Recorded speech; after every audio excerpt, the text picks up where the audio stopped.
मेरा बेटा पहले ही अपनी बीवी की सडन डेथ की वजह से बहुत अपसेट है, इसलिए मैंने फिलहाल उसको उसके हाल पर छोड़ दिया। मैंने ऐसे पड़ांग घरों में देखा है जो अपने ही प्यारों की सांस रोक कर जीते हैं।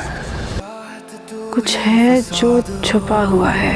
एज ए क्राइम रिपोर्टर काम करती हैं। एल्फ मैम के पेरेंट्स की डिवोर्स के बाद वो यहाँ अपनी मदर के साथ रहती हैं और इल्हाम अपने फादर के साथ तुर्की में।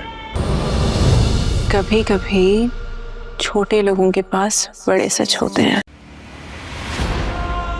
तुम इल्हाम पे नजर रखना। वो सामने वाला पहाड़ है ना, उधर एक पड़ांग रहता है, वहाँ जो भी जाता है ना उसको मार देता है।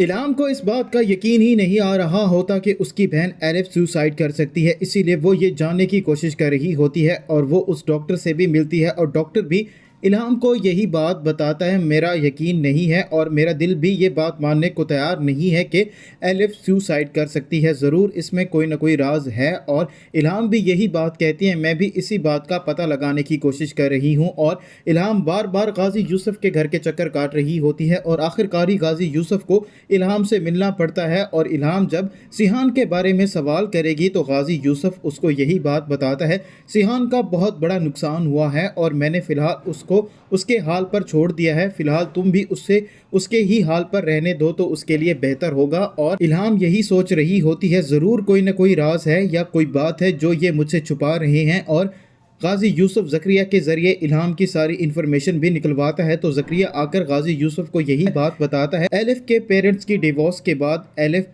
अपनी माँ के साथ यहाँ पर रहती थी और इल्हाम टर्की में अपने बाप के साथ रहती थी और वो टॉप की क्राइम रिपोर्टर भी है और वो बहुत जल्द सच का पता भी लगा सकती है।